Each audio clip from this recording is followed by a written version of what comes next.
Si tu n'as pas encore vu la partie 1, clique ici pour la découvrir.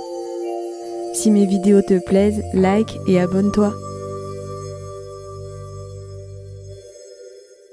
Dans cette série de vidéos, je mets à l'épreuve une simulation qui explique le processus de l'évolution face aux faits scientifiques et à la biologie animale.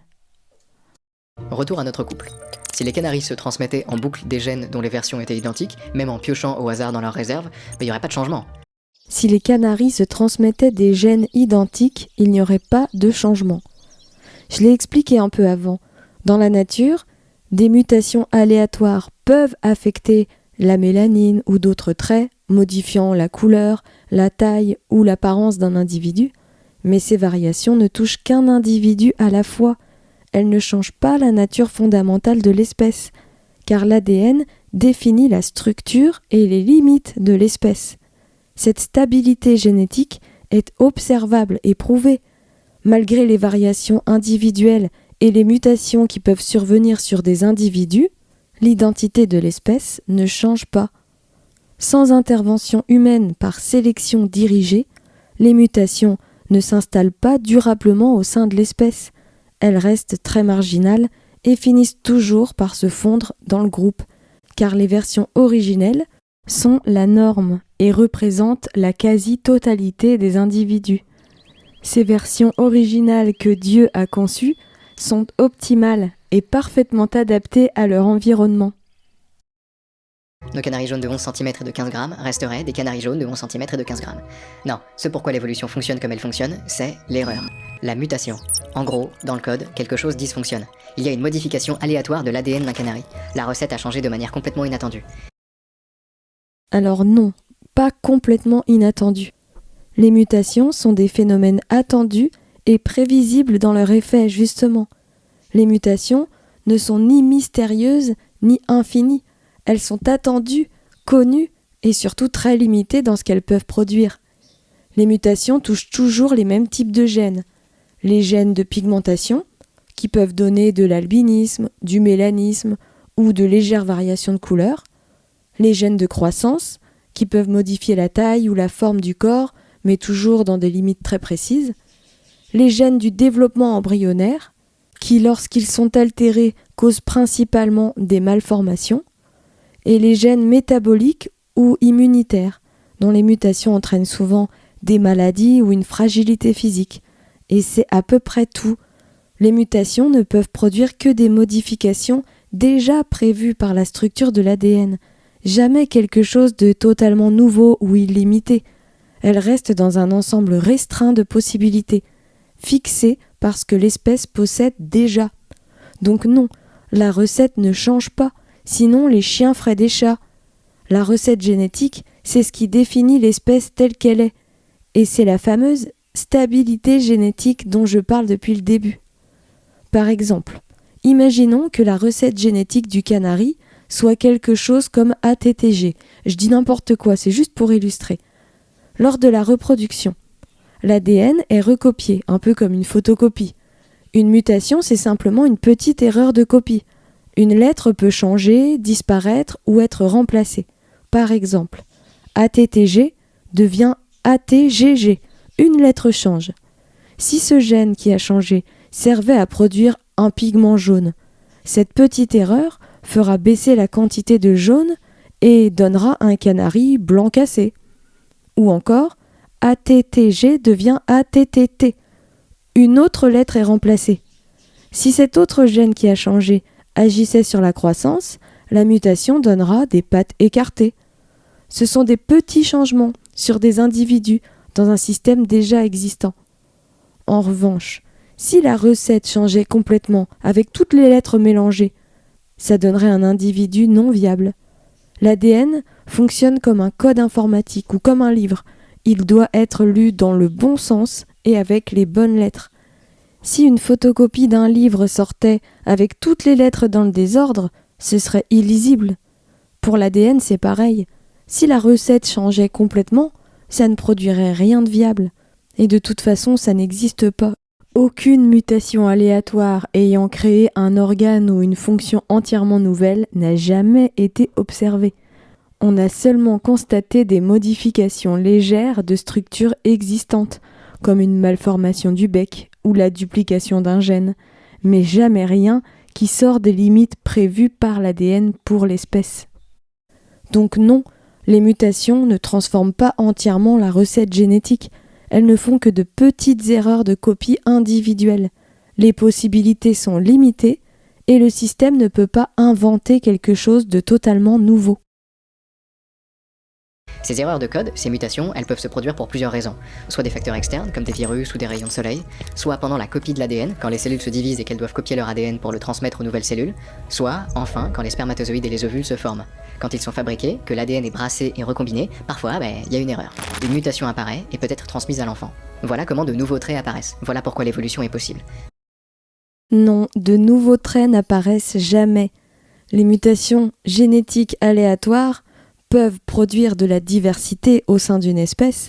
Elles expliquent les différences de couleur, des tailles variables, certaines malformations ou des maladies, mais elles ne créent pas de nouvelles informations génétiques. Elles ne peuvent pas organiser l'apparition d'un nouvel organe ou développer une fonction totalement nouvelle.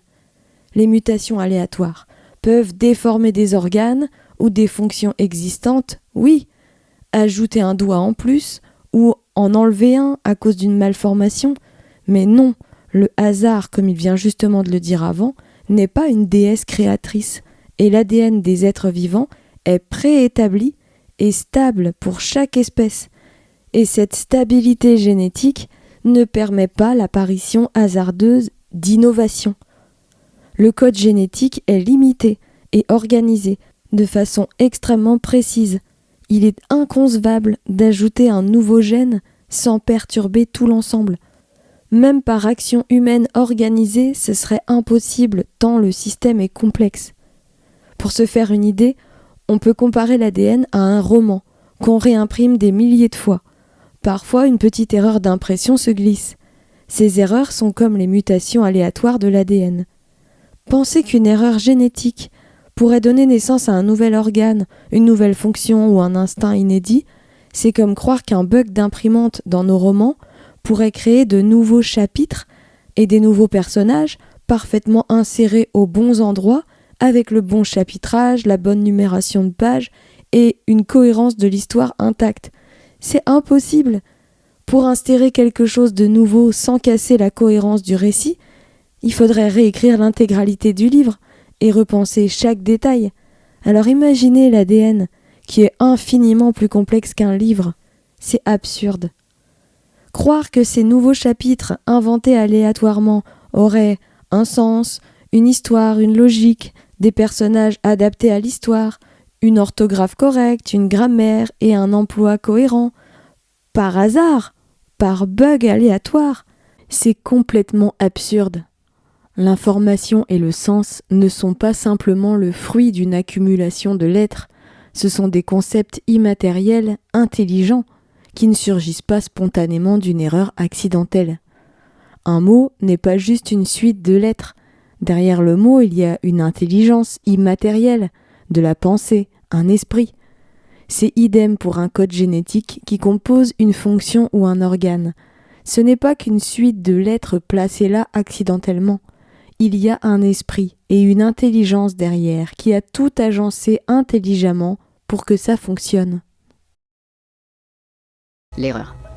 Un membre plus court, des ailes plus larges, une couleur différente, ça peut être n'importe quoi. Un membre plus court, oui, c'est une malformation. Des ailes plus larges, idem. Si un couple de canaris engendrait un petit avec des ailes plus larges, ce serait un défaut, pas une amélioration, parce que les ailes normales du canari sont de taille parfaite, optimale dans la nature. Des ailes plus larges, ce serait un handicap, et l'oiseau aurait peu de chances de survivre. Il ne pourrait vivre qu'en captivité sous la protection d'un humain. Mais non, les mutations, ça ne peut pas produire n'importe quoi.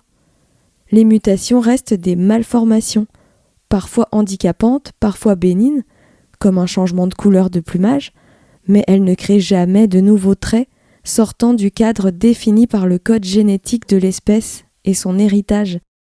C'est comme les erreurs de photocopieuse dans le texte. Les mots peuvent être déformés, Mais le texte ne se réécrit pas tout seul. En réalité, les mutations possibles sont très limitées. Seul un petit nombre peut survenir, 5 en tout, et elles modifient toujours ce qui existe déjà, jamais la structure fondamentale de l'espèce. Voici les mutations possibles. Je vais prendre une séquence ADN imaginaire pour l'exemple, qui sera ATCG-CATT. Dans la réalité, un gène est constitué de centaines ou de milliers de lettres, mais ici on utilise une version miniature juste pour illustrer ce qui se passe lors de ces mutations. Les mutations possibles sont donc la substitution, c'est quand une lettre change par erreur. Par exemple, ATCG-CATT devient ATGG-CATT. Une seule base a été remplacée, ce qui peut modifier la protéine que ce gène doit fabriquer. Si cette protéine participe à la production ou au transport des pigments, l'erreur peut donner une plume mal formée, une couleur plus pâle ou irrégulière, ou un problème de santé, mais jamais une aile supplémentaire ou un organe nouveau. La délétion, c'est quand une lettre disparaît.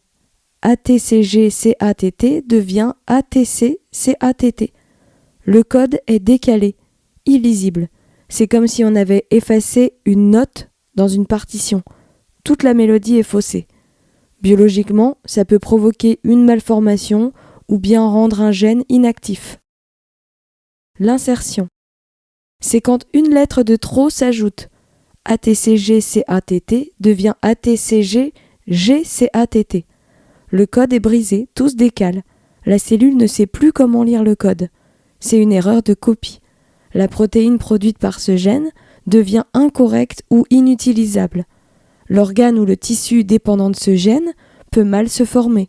Par exemple, une aile atrophiée, un bec mal aligné, ou la fonction du gène peut être complètement perdue, entraînant parfois une maladie, un retard de croissance ou même la mort si le gène est vital. Contrairement à une substitution, qui change une seule lettre, une insertion modifie toute la suite du message. La protéine fabriquée est alors totalement incorrecte ou inutilisable et les effets sont beaucoup plus graves, des malformations sévères, des organes mal formés ou une non-viabilité. La duplication, c'est quand une portion du code est copiée 2 fois. ATCG-CATT devient donc ATCG-CATT-CATT. Le canari se retrouve avec un gène en double. La plupart du temps, cette copie est inutile et finit par s'abîmer. Elle devient un pseudogène, un morceau d'ADN mort. Les effets sont souvent sans conséquence pour l'animal. Et l'inversion, c'est quand une partie du code s'inverse. ATCG-CATT devient ATCG-TTAC. Le gène est à l'envers. La cellule ne comprend plus donc les instructions et ça peut causer des malformations, un blocage du développement et dans certains cas, si la protéine est essentielle, l'oiseau ne peut pas survivre ou alors avoir une fertilité réduite. Toutes ces modifications sont des erreurs de copie. Elles modifient, abîment ou suppriment des informations, mais aucune mutation spontanée n'a jamais été observée créant de l'information totalement nouvelle, comme un organe inédit ou un nouveau gène complexe fabriqué de toutes pièces. Ceci dit, mettons que ça arrive au bébé de notre couple. Il y a eu une mutation, et lui, il est né avec un bec anormalement long. Ah, intéressant. Mais s'il est le seul à être né avec cette mutation et que les milliers d'autres canaris gardent tous leur petit bec, il n'y a aucune raison que le long bec de notre bébé se répande.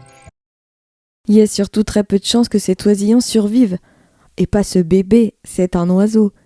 Le bec des canaris est taillé sur mesure pour leur alimentation, leur toilettage, la communication, les déplacements, etc. Un bec trop long aurait pour conséquence de grandes difficultés pour se nourrir, car leur bec, normalement court, conique et robuste, est parfait pour casser, manipuler et broyer les graines facilement. Un bec long ne serait plus adapté pour casser les graines. Le canari ne pourrait plus attraper et ouvrir sa nourriture correctement, ce qui entraînerait rapidement de la malnutrition. Le bec du canari joue un rôle essentiel au quotidien. Construire le nid, grimper, se stabiliser, communiquer, prendre soin des petits et les nourrir. Il doit donc être fonctionnel, maniable et adapté à la morphologie de l'oiseau.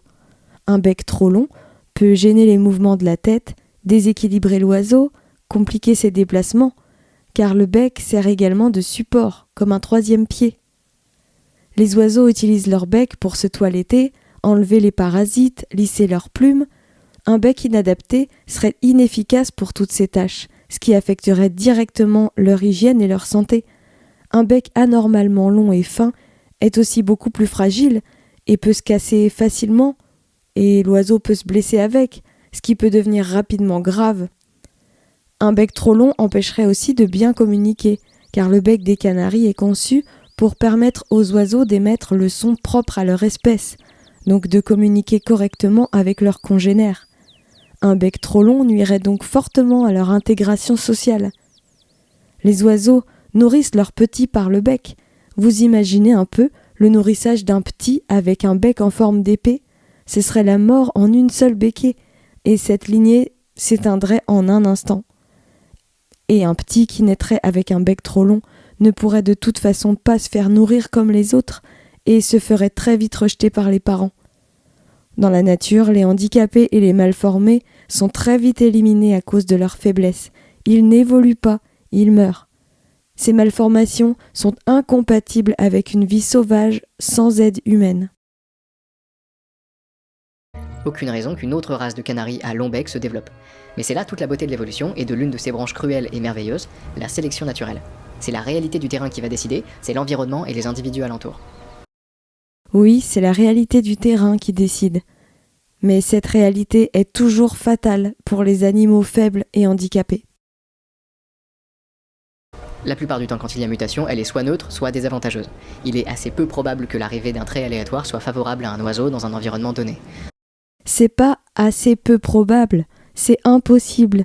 Et il n'existe pas de traits aléatoires qui apparaissent, seulement des handicaps, des maladies ou des mutations superficielles qui ne sont jamais favorables.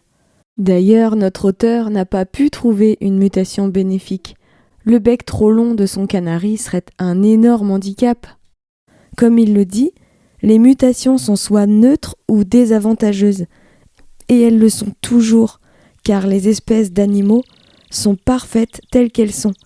Ajouter à la perfection, c'est lui nuire.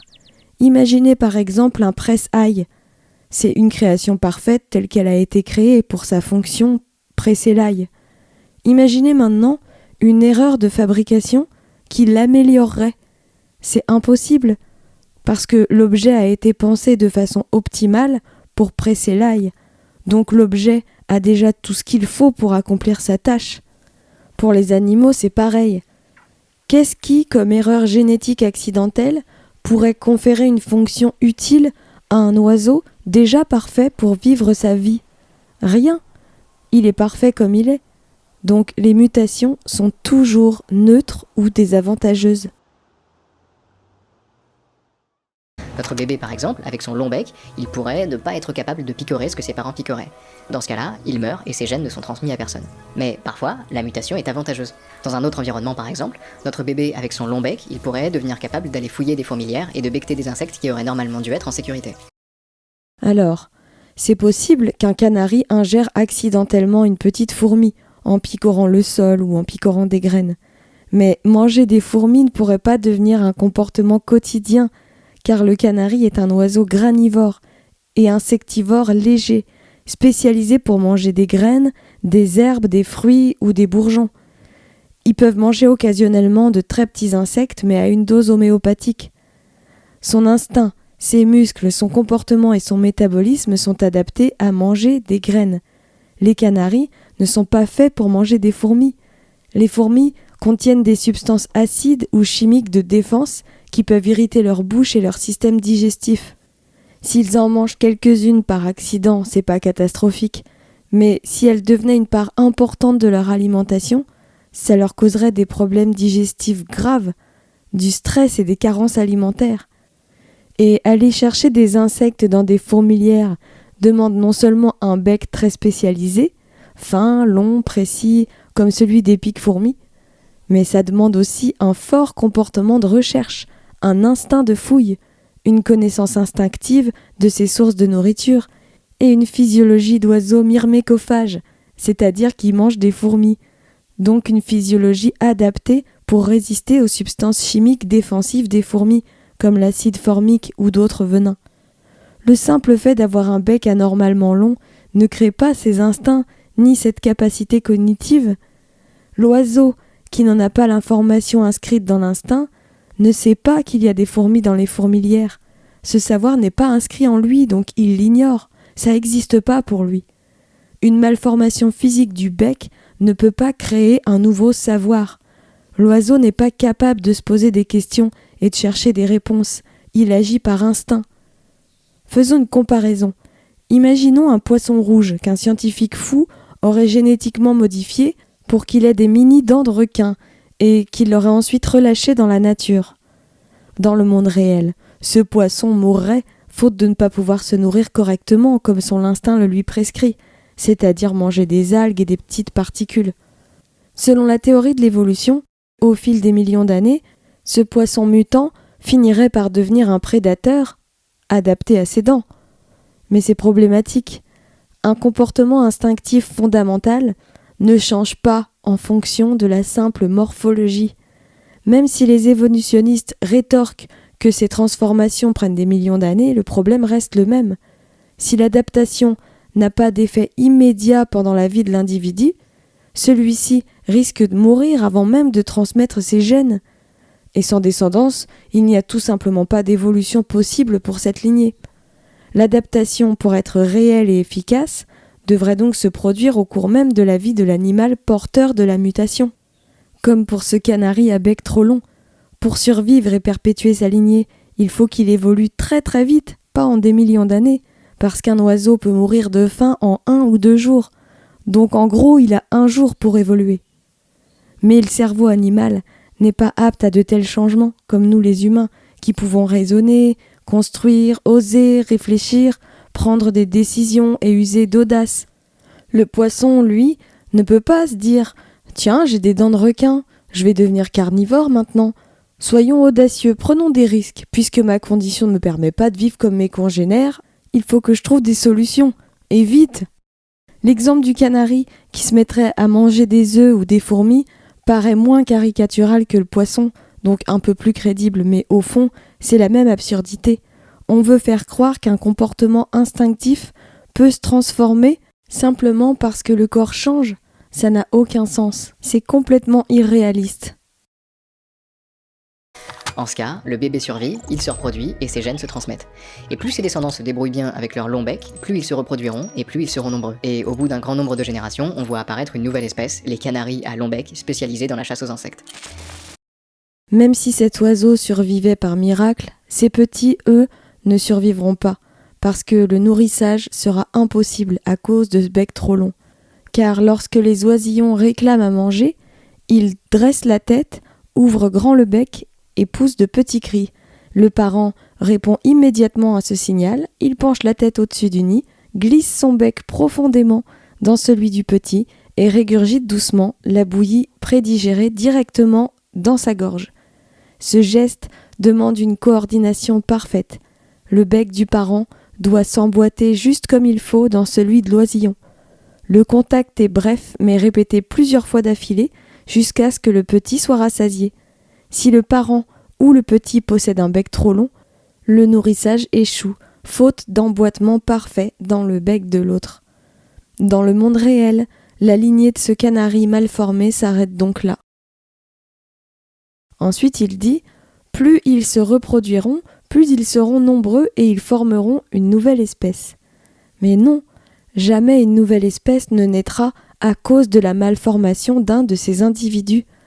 C'est exactement comme si on imaginait qu'à cause d'une mutation aléatoire, un humain naissait mal formé, atteint de nanisme extrême, et mesure 20 cm à taille adulte. On imagine un environnement où ça lui est utile d'être nain. Par exemple, ce nain pourrait vivre aisément dans des villes surpeuplées, profiter davantage des espaces libres en se faufilant ici et là. Il serait beaucoup moins gêné par la surpopulation grâce à sa petite taille, et tout pour lui serait en taille XXL, donc en abondance. Et ce nain, en se reproduisant, engendrerait une nouvelle espèce d'humain urbain miniature. C'est débile, non ? Et même si une telle chose arrivait, déjà ça serait pas une nouvelle espèce, ce serait seulement une population de nains, comme il existe des pygmées ou d'autres groupes humains ayant des particularités physiques propres.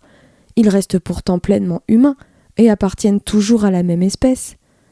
Pour ces oiseaux, c'est pareil. On peut imaginer des espèces en captivité, qui par des croisements organisés par l'homme donnent des oiseaux de différentes tailles et couleurs, par isolement et par croisement, comme pour les perruches ondulées anglaises. Mais ces variations restent attachées à la même espèce. Et je dis bien en captivité, car chez les animaux, les handicaps sont régulés par la nature. L'homme, lui, soigne et protège les individus fragiles grâce à sa morale, à la compassion et à la médecine. Mais un animal handicapé dans le monde sauvage ne survit pas, car les animaux n'ont pas la morale, eux, ils ont l'instinct. Et même en imaginant une branche de canaris handicapés qui aurait non seulement survécu, mais qui en plus se seraient reproduits entre eux et isolés eux-mêmes pour ne pas se fondre dans le reste de la population saine et former volontairement une nouvelle branche de canaris. Ça resterait exactement la même espèce, ça ferait juste une branche de canaris handicapés au sein de l'espèce canari, mais leur nature de canari resterait intacte. Ensuite, il parle d'une nouvelle espèce spécialisée dans la chasse aux insectes. Non, les animaux n'ont pas la faculté d'apprendre par leur propre volonté des choses totalement nouvelles. En captivité, les animaux peuvent acquérir certains comportements, mais c'est uniquement parce que les humains les leur enseignent. Mais les animaux n'inventent rien par eux-mêmes. Leur technique de chasse et tout ce qu'ils font d'ailleurs, c'est inscrit dans leur instinct. Vous ne verrez jamais un chat décortiquer des noix pour les manger, ou des canaris se mettre à sucer le nectar des fleurs, parce qu'ils ne savent même pas que c'est là, que ça se mange et comment on fait pour le manger. C'est hors de leur instinct, et ce qui n'est pas dans leur instinct, pour eux, ça n'existe même pas. Croire qu'un canari pourrait se mettre à chasser les fourmis ou d'autres insectes cachés sous la terre, c'est croire qu'en lui-même, il pourrait se dire « Tiens, j'ai un long bec, donc je pourrais m'en servir de façon avantageuse. Je pourrais m'émanciper de cet instinct qui me dicte de ne manger que des graines. Alors qu'est-ce qu'on peut faire avec un long bec ?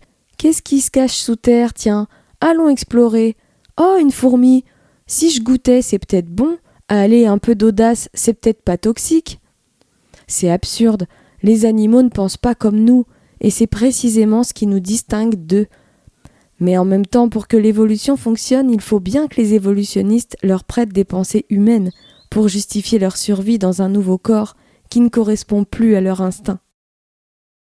D'ailleurs, rapidement, juste avant de retourner à nos canaris, qu'est-ce qu'une espèce et qu'est-ce qu'une race ? Une espèce, ça regroupe des animaux souvent différents, mais toujours capables de se reproduire. Donc, si deux individus, même visiblement très différents, peuvent se reproduire et que leurs enfants peuvent se reproduire, ils appartiennent à la même espèce. C'est ça. Voici la définition officielle et enseignée à l'école du mot espèce.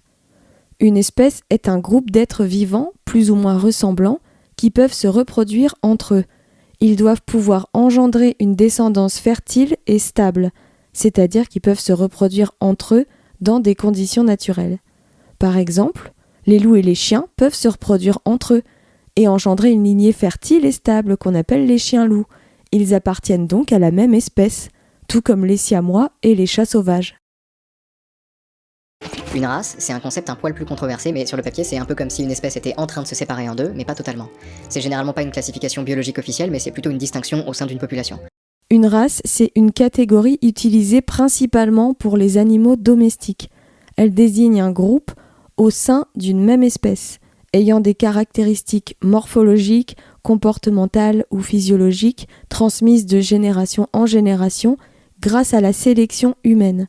Ces caractéristiques se maintiennent lorsqu'on accouple les individus entre eux, mais cette catégorie n'est pas en train de devenir une nouvelle espèce. Par exemple, un chat siamois n'est pas en train de devenir autre chose qu'un chat, ou bien il se reproduira avec d'autres siamois grâce à la sélection humaine et sa race perdurera, ou bien, s'il vit dans la nature, en imaginant qu'il y survive, il se reproduira avec d'autres chats de façon aléatoire et en une ou deux générations, sa lignée sera redevenue chat de gouttière ou chat sauvage. Il dit que c'est pas une classification biologique officielle. C'est normal, parce que c'est un vocabulaire d'éleveur, utilisé pour désigner des variations créées par l'intervention humaine. En biologie, on parle plutôt de sous-espèces. Une sous-espèce désigne un groupe d'individus appartenant à la même espèce, mais qui possèdent quelques légères différences par rapport aux autres et qui ne vivent pas au même endroit, mais tout en restant capables de se reproduire entre eux si on les met en contact. C'est pour ça qu'ils appartiennent toujours à la même espèce. Par exemple, le tigre du Bengale et le tigre de Sibérie sont deux sous-espèces distinctes, ou encore les orques résidentes et les orques nomades du Pacifique Nord. Mais comme ces sous-espèces peuvent toujours se reproduire entre elles, on peut tout aussi bien dire qu'elles appartiennent à la même espèce. Bon, voilà comment les choses avancent. Pas de projet de mère nature, pas de sélection artistique, pas de grands dessins, simplement du désordre et du temps. Voilà l'évolution. J'apprécie l'honnêteté de la définition de l'évolution, parce que quand je débat, moi, avec des évolutionnistes du fait que l'évolution est le fruit du hasard et du temps, ils essayent toujours de faire croire qu'il y a une organisation mystérieuse derrière le processus d'évolution, mais sans en être une réellement. Ils sont toujours très vagues là-dessus, comme s'ils n'assumaient pas. Et c'est agaçant d'ailleurs, parce qu'en général, les évolutionnistes refusent d'être clairs avec leurs théories. C'est toujours plus compliqué que ça, et quand on les contredit, c'est qu'on n'y connaît rien, et qu'on n'a pas compris ce que c'est que l'évolution. Du coup, ils sont toujours un peu en mode « anguille, tu m'attraperas pas ». Donc là, j'apprécie l'honnêteté et le courage de se positionner clairement. 15 millions d'années après le lancement de l'expérience, le long de l'équateur, au centre de l'océan, se trouvent les îles Kiran. 15 millions d'années après l'expérience. Aujourd'hui, on parle des millions d'années et des milliards d'années comme si c'était une évidence. Pourtant, cette idée n'est pas bien vieille. Elle est enseignée que depuis un peu plus d'un siècle, depuis que les partisans de l'évolution ont proposé cette hypothèse vers 1900. Mais en réalité, aucune preuve directe ne démontre que ces millions d'années ont réellement existé. Pour dater les roches et les couches de la Terre, on utilise aujourd'hui la datation radiométrique. Mais cette méthode repose sur un préjugé majeur, celui que la Terre a des milliards d'années. Les méthodes de datation radiométrique utilisées pour l'affirmer, comme le potassium-argon, reposent sur l'estimation de la demi-vie de la désintégration du potassium en argon, estimée à environ 1,25 milliard d'années. Or, cette durée n'a évidemment jamais pu être vérifiée expérimentalement. C'est une estimation purement théorique. En plus, pour que la datation soit juste, il faut supposer que la roche ne contenait aucun argon au moment de sa formation et qu'aucun gaz n'y est entré ou sorti depuis. Ces conditions sont évidemment invérifiables. On empile donc les suppositions et on fait des hypothèses sur des hypothèses. L'âge des couches terrestres ou des strates où on trouve les fossiles est lui aussi déterminé à partir de ces mêmes méthodes radiométriques. Ensuite, les fossiles sont datés en fonction de la couche où ils se trouvent. Et ces couches sont à leur tour datées en fonction des fossiles qu'elles contiennent. Autrement dit, les couches datent les fossiles et les fossiles datent les couches. C'est un raisonnement circulaire et rien n'est prouvé de manière indépendante. Tout repose sur un système d'hypothèses fondé sur la croyance préalable que la Terre a des milliards d'années. Mais il y a quelques années, des scientifiques ont pu directement démontrer que ces méthodes de datation n'étaient pas fiables, grâce à l'éruption du mont Sainte-Hélène. Après l'éruption du mont Sainte-Hélène en 1980, de nouvelles roches volcaniques se sont formées suite aux coulées de lave refroidie et ont pu être datées avec précision par observation directe. Les roches avaient alors 10 ans. Pourtant, quand des échantillons de ces roches ont été analysés par datation potassium-argon dans les années 90, les résultats ont donné des âges allant de 350 000 ans à 2,8 millions d'années. Cette expérience a donc démontré que les méthodes de datation donnent des âges complètement faux. Mais bon, là on est dans le monde fictif de Serena, alors admettons, 15 millions d'années plus tard. Des îles sur lesquelles vivent notamment l'une des plus grandes espèces d'oiseaux de Serena, les trapus. Donc les trapus sont les évolutions des canaris. C'est nul de sauter toutes les étapes de leur évolution dans une vidéo sur l'évolution. On aurait aimé avoir une explication biologique crédible sur les transformations anatomiques nécessaires pour une telle métamorphose. Mais c'est normal que ces explications aient sauté, puisque dans la réalité ces changements sont biologiquement impossibles et non viables, même et surtout sur de très longues périodes. Aucun scénario plausible et viable pour l'espèce ne peut être donné pour expliquer une telle transition. Allez-y dans les commentaires si vous voulez tenter l'expérience sur des espèces qui existent bien sûr. Donnez-moi des scénarios plausibles et viables, je me ferai un plaisir de les lire et d'y répondre. Ces oiseaux sont très grands et très gros. Leurs ailes sont atrophiées, complètement inutiles, et ces deux traits, très grands et ailes atrophiées, ne sont pas étonnants étant déjà étudiés en biologie. Voler quand on est un oiseau, ça a un sacré coût énergétique. Donc, si notre oiseau vit dans une zone dans laquelle ne se trouve aucune menace qui nécessiterait de fuir rapidement, la sélection naturelle peut favoriser la réduction ou la perte du vol. Non, les lois de l'hérédité ne fonctionnent pas comme ça. Et c'est pas parce qu'un environnement est sans prédateurs que les oiseaux restent au sol, voyons. Les êtres vivants ne sont pas des robots monofonctions proie-prédateurs. Ils ont d'autres motivations dans la vie, comme le plaisir et le jeu par exemple. Les oiseaux sont faits pour voler et ils adorent ça. Moi j'ai une grande volière avec des perruches ondulées en captivité, donc un environnement sans prédateurs, et elles volent toute la journée. Elles s'amusent, elles jouent de leurs aptitudes à voler, grimpent aux cordes, se laissent tomber, font des demi-tours en plein vol, elles se poursuivent, bref elles s'amusent. Elles vont aussi au sol, mais c'est pas parce qu'il n'y a pas de prédateurs. Elles y vont parce que les perruches ondulées par instinct passent du temps aussi au sol dans leur environnement naturel, comme les pinsons ou les rouges-gorges qui peuvent y passer du temps, contrairement aux mésanges et aux citelles.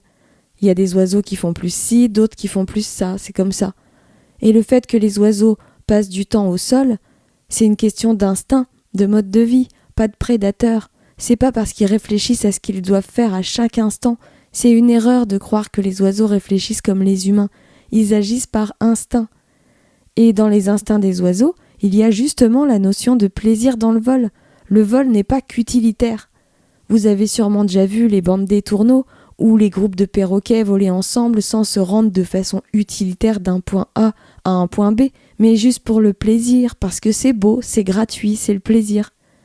Mais dans la vision évolutionniste du vivant, tout est utilitaire et fonctionnel, et les animaux réfléchiraient sans cesse et uniquement à des stratégies et à de la logistique.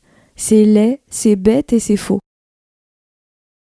Ce qui peut permettre à ces oiseaux de consacrer plus d'énergie à d'autres traits adaptatifs comme la croissance corporelle, la ponte d'œufs plus gros, etc. Et sur Kiran, les trapus n'ont pas de prédateurs, donc pas besoin de fuir rapidement, donc disparition progressive des ailes et proportion massive, jusqu'à 3 mètres de haut et 400 kg. Ils bougent lentement, ce qui ne pose aucun problème, personne ne les chasse, ils peuvent se contenter de manger ce qu'ils trouvent, des pousses, des noix, des feuilles. Dans le monde réel, une absence de prédateurs, ça n'arrive jamais. C'est donc absurde de croire que des fonctions pourraient disparaître pour cette raison. Mais d'ailleurs, rappelons-le, sur Serena, il y a quelques millions d'années, les canaris étaient devenus cannibales en mangeant les œufs de leurs congénères. C'est ce comportement nouveau qui avait fait naître de nouvelles espèces cannibales, donc qui a rendu les individus prédateurs les uns des autres. Et les nids étaient faits au sol, faute d'arbres. Donc des prédateurs au sol sur Serena, il y en a un paquet, il y a même que ça.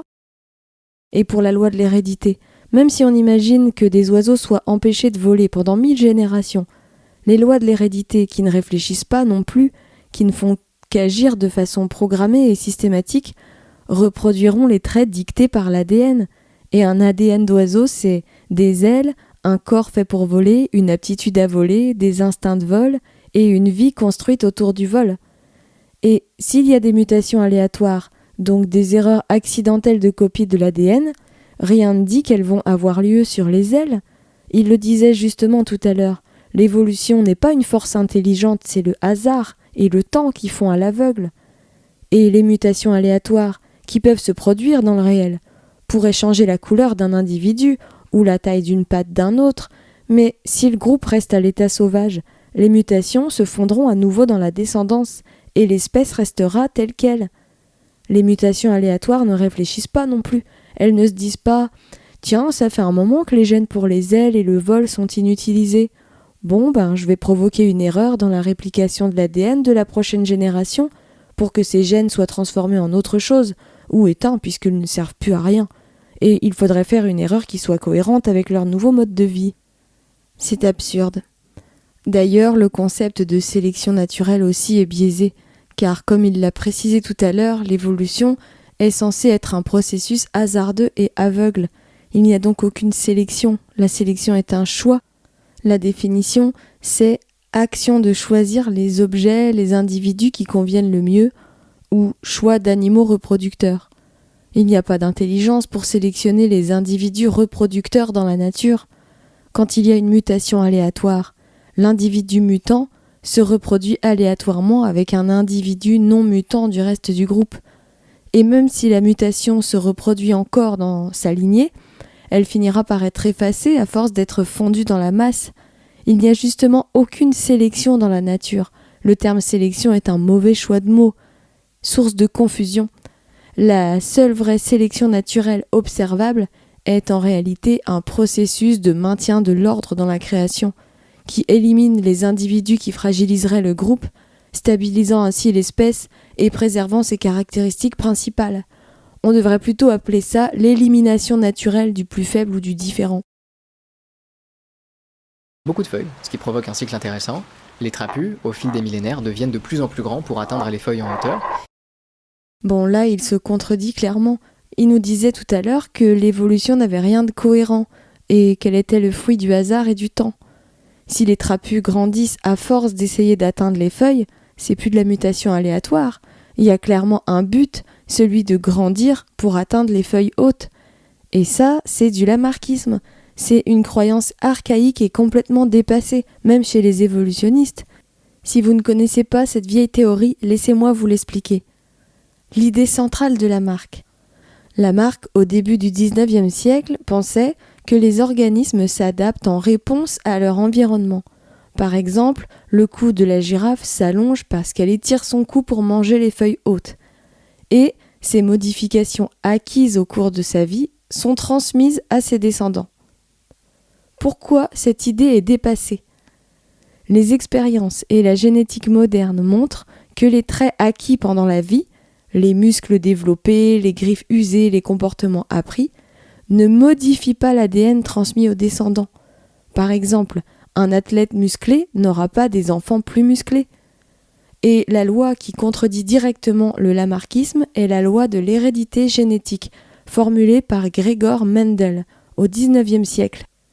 Lamarck pensait que les caractères acquis, donc les muscles, les griffes, les coups étirés, pouvaient se transmettre aux descendants. Mendel a montré que les caractères se transmettent selon des gènes fixes, indépendamment des modifications acquises pendant la vie. C'est la stabilité génétique dont je vous parlais au début, qui maintient la nature et l'identité de l'espèce stable au fil des générations. La théorie de Lamarck est vraiment absurde. Selon cette idée, un chat, à force de vouloir attraper les souris cachées dans des trous profonds, pourrait agrandir ses pattes pour les atteindre, et ça se transmettrait à ses petits. Ça créerait ainsi une nouvelle espèce de chat à longues pattes. C'est des vieilles théories poussiéreuses de gens qui croyaient que les grenouilles naissaient dans les flaques d'eau après la pluie. Donc non, ces trapus ne peuvent pas avoir évolué parce que leurs ancêtres ont grandi à force d'essayer d'attraper des feuilles plus haut dans les arbres. Notre auteur se contredit ici et affirme des croyances périmées. Et les arbres, de leur côté, deviennent de plus en plus grands pour échapper à l'appétit des géants. Ils se tirent littéralement vers le haut. Les arbres ont fini par apparaître sur Serena. Dommage qu'on n'ait pas le récit de leur apparition, ça aurait été intéressant. Et là encore, on retombe dans le lamarckisme. Maintenant, l'évolution, c'est un processus parfaitement logique et intelligent. Les arbres se seraient étirés de génération en génération pour échapper aux trapus, comme s'ils avaient décidé de pousser plus haut pour se protéger. Les évolutionnistes en arrivent donc à faire penser même les arbres. Je pensais pas qu'on irait jusque-là, mais on n'est jamais au bout de nos surprises avec eux. Ceci dit, il y a bel et bien un danger pour ces grands oiseaux. Ou plutôt, il y a un danger pour leurs petits. Quand ils sortent de l'œuf, ils sont complètement vulnérables. Le père n'est jamais là, il passe son temps à manger. La mère, en revanche, reste avec eux pour les protéger et les nourrir, restant généralement plusieurs jours à côté d'eux, dédiée tout entière à ses enfants. Mais au bout d'un moment, la mère doit partir pour se nourrir. Et très vite, en voyant l'immense silhouette de la génitrice s'éloigner de son nid, s'approche, lentement, une horde de créatures bleues aux reflets roses, cliquetantes et agitant leurs pinces, des bernards l'ermite terrestres, qui n'attendaient qu'une chose depuis des jours, que les petits soient seuls. Bon, alors sur l'image, c'est des crabes, mais on va dire que c'est des bernards l'ermite. Donc ils déboulent pour manger les oisillons. Mais souvenez-vous, au début, il a dit que l'autre avait introduit des poissons, des crustacés et des méduses. Alors, ces crustacés-là, ils n'auraient pas du tout évolué en 15 millions d'années ? Pourquoi ? Dans le monde réel, on retrouve justement une foule d'espèces fossilisées, parfaitement identiques à leurs congénères actuels. Pourtant, selon la datation évolutionniste, ces fossiles auraient des centaines de millions d'années. Les exemples sont nombreux: libellules, abeilles, fourmis, papillons, limules, sélacantes, requins, tortues, crocodiles et bien d'autres. Sur ce point, on est d'accord. Les crabes ou les bernards l'ermite n'ont pas changé d'un millimètre depuis le commencement. Ils sont restés exactement les mêmes. La nature de leur espèce est restée parfaitement fixe. Immédiatement, les bernards l'ermite avancent et prennent le nid d'assaut. Les petits se rassemblent, forment un bloc, essayent de se positionner le plus au centre possible pour éviter les coups de pince, et s'ils y arrivent un moment, au bout d'un certain temps, les bernards l'ermite arrivent à attraper une patte ou une aile et à tirer l'oisillon le plus faible pour le dévorer entièrement. Dans le monde réel, dans de très rares cas, il peut arriver qu'un bernard l'ermite consomme un oisillon, mais uniquement si celui-ci est blessé, mourant ou déjà mort, et surtout s'il se trouve par hasard sur son passage, parce que les bernards l'ermite ne sont pas des prédateurs. Ils n'ont aucun instinct de chasse, ni le réflexe d'aller attaquer les oisillons dans leur nid. Ce sont des charognards opportunistes, pas des chasseurs. Ils se contentent de ramasser ce qu'ils trouvent, sans jamais partir en quête d'une proie. Encore une fois, dans ce scénario, on dépasse largement les limites du réalisme. La fiction devient de la pure science-fiction. Dans un univers où les lois naturelles sont à ce point déformées, tout devient possible, même l'évolution la plus improbable. On pourrait presque imaginer que les bernards l'ermite se transforment en oiseaux après en avoir mangé, par quelque miracle génétique. Pourquoi pas, puisque les règles du vivant ne sont plus respectées. Mais il faut être clair, rien de tout cela n'a le moindre fondement réel. Dans le monde naturel, de tels comportements ou transformations sont tout simplement impossibles. Une bonne vulgarisation scientifique doit rester proche de la réalité, même simplifiée. Ici, on est trop loin du monde réel. Tout est fantaisiste et totalement déconnecté de la réalité. À moins que notre auteur veuille parler des crabes, qui peuvent effectivement manger des oisillons occasionnellement, même des adultes blessés. Mais si notre auteur a confondu les crabes et les bernards l'ermite, c'est qu'il n'a pas les compétences pour parler des animaux. Les petits trapus, nés nombreux pour compenser les pertes, ont 85% de chances de mourir lors de leurs 3 premières semaines d'existence. Non, les animaux ne sont pas des humains, ils ne font pas des graphiques et des statistiques démographiques, et ne régulent pas leur naissance en fonction de la qualité de leur société. Les oiseaux, selon leur espèce, pondent un nombre d'œufs prédéfini par leur nature. 1 à 2 pour les tourterelles et les pigeons, 3 à 6 pour les perruches ondulées, 8 à 12 pour les canards, un seul pour les albatros, etc. Et il y a ceux qui survivent et ceux qui ne survivent pas. Mais il n'y a aucun calcul démographique et le nombre d'œufs par couvée n'est pas décidé lucidement. Chaque espèce a un nombre d'œufs optimal, inscrit dans son génome. Certaines femelles peuvent pondre un œuf de plus ou de moins selon la nourriture disponible, la météo ou le stress environnemental, ou produire une couvée de remplacement si tous ces œufs sont perdus, mais pondre trop d'œufs affaiblirait les parents et les poussins, et réduirait leurs chances de survie, et épuiserait leur énergie. Il existe donc une limite biologique au nombre d'œufs, définie par l'ADN, et ce n'est pas changeable. Ils grossissent rapidement, mais tant qu'ils ne sont pas adultes, ils vivent l'enfer. Ils deviennent très lourds, sur le papier assez gros pour se défendre, mais en pratique incapables de se déplacer avant quelques semaines encore. Pour ces petits-là, c'est encore plus dur que pour ceux qui sont morts plus tôt, parce que quand les bernards l'ermite arrivent, ils sont obligés de se laisser grignoter vivants, un petit bout de chair par-ci, une aile par-là, parfois pendant des jours. Les bernards l'ermite ne sont pas des prédateurs, ils ne mangent pas les oiseaux vivants et ne les attaquent pas. Mais je reconnais bien là le style évolutionniste, toujours des questions de chair à saucisse, manger, fuir, manger, se reproduire, c'est les seuls sujets qu'ils connaissent. Ils passent complètement à côté de la beauté et du mystère du monde animal, et ne parlent toujours que de cet aspect primaire. Et je ne comprends pas pourquoi il a choisi des bernards l'ermite pour prédateurs des petits trapus. Pourquoi pas les autres canaris évolués mangeurs d'œufs?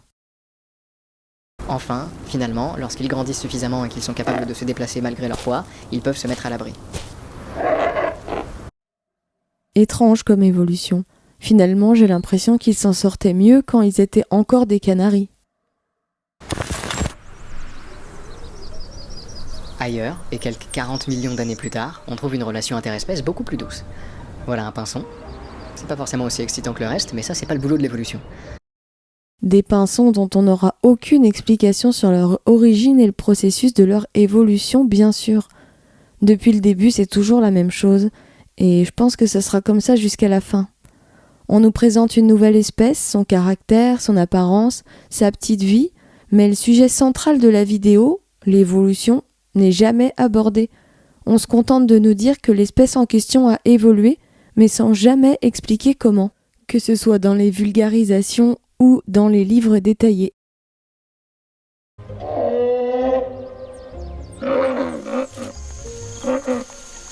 Voilà un échassier de Sérina. Un échassier qui lui aussi est sorti d'on ne sait d'où, et on ne sait comment. Comme le trapu à son époque, c'est lui aussi un oiseau géant herbivore. Enfin là on grimpe encore d'un niveau, puisque l'échassier est capable d'atteindre 12 mètres de haut et de peser plusieurs tonnes. Sa taille le protège de la plupart des prédateurs, c'est souvent pour ça d'ailleurs que certains animaux deviennent si gros. Je pense qu'il a voulu dire si grand, si c'est sa taille qui lui permet d'échapper aux prédateurs. Mais donc là, c'est officiel, il est en train de changer de vision de l'évolution en cours de vidéo. Au début, il disait que l'évolution n'était qu'une histoire de hasard et de temps. Et maintenant, il nous ressort le lamarckisme à toutes les sauces et nous dit que les animaux évoluent en fait dans une logique bien précise, ici en l'occurrence échapper aux prédateurs. Donc il y aurait toujours une intelligence organisatrice quelque part qui régirait tout ça. Mais comment voulez-vous qu'on croie à vos histoires si vous y croyez pas vous-même? Ou est-ce que vous pensez que les gens sont tellement débiles qu'ils vont tout gober sans remarquer que vous leur racontez n'importe quoi? Ou peut-être que vous ne vous en rendez pas compte vous-même, mais dans ce cas, reprenez vos esprits et sortez de cette théorie absurde qui vous rend bête et incohérent. Si vous aimez la science, suivez la vraie science, pas les vieilles théories périmées depuis 200 ans. Certains échassiers ont de très petites plumes emmêlées qui forment une sorte de fourrure. Une fourrure qui se trouve être l'habitat privilégié de petits insectes. Fourrure? Mais des plumes ne forment pas de la fourrure. La fourrure est faite de poils, pas de plumes. Je commence à me demander si cette vidéo ne serait pas une blague. Une fourrure qui se trouve être l'habitat privilégié de petits insectes, ce qui embête forcément les géants incapables de s'en débarrasser. Les oiseaux savent très bien se débarrasser des parasites. Ils font des bains de terre ou des bains d'eau. Et personne ne leur apprend à le faire d'ailleurs. Ils savent le faire d'instinct. Mais ils ne sont pas seuls, ils ont des compagnons d'une autre espèce que vous connaissez en fait déjà, des pinsons insectivores. Ces petits oiseaux, beaucoup plus semblables au canari original, s'installent régulièrement sur les corps gigantesques des échassiers et picorent les insectes qui leur passent sous le bec. Le corps de l'échassier est devenu une sorte d'écosystème miniature. Son sang nourrit les insectes qui sont dévorés par les petits prédateurs que sont les pinsons, qui maintiennent un environnement viable. Ce genre de comportement existe dans la nature. Mais ce qui n'existe pas, c'est le fait que les animaux changeraient de comportement, d'instinct, d'aspect, de forme et d'apparence. Il existe bien des oiseaux qui viennent manger les insectes sur les gros mammifères, comme les pique-bœufs à bec rouge, mais ce mutualisme a toujours existé. Les pique-bœufs ne se sont pas mis un beau jour à aller se percher et se nourrir sur le dos des buffles. Ils l'ont toujours fait, parce que c'est inscrit dans leur instinct.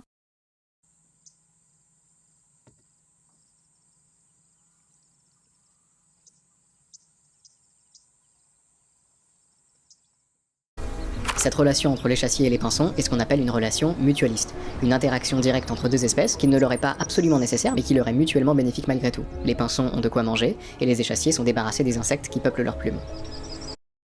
Il y a le mutualisme qui n'est pas indispensable à la survie de l'une ou de l'autre espèce, mais qui ne s'improvise pas. Mais on n'a jamais observé la formation d'une relation mutualiste totalement nouvelle entre deux espèces qui n'étaient pas liées auparavant. Toutes les relations mutualistes qu'on observe existent en réalité depuis toujours entre les espèces concernées. Mais Il existe un phénomène tout aussi difficile à expliquer par l'évolution, c'est la symbiose. Certaines espèces qui ne peuvent pas vivre l'une sans l'autre. Par exemple, les crevettes fouisseuses et les gobies. La crevette creuse et entretient un terrier dans le sable qui lui sert d'abri, à elle et aux gobies. Elle est quasiment aveugle, donc elle est vulnérable aux prédateurs lorsqu'elle creuse. Le gobie, lui, a une excellente vue, et les deux vivent ensemble. La crevette garde toujours une antenne posée sur le corps du gobie.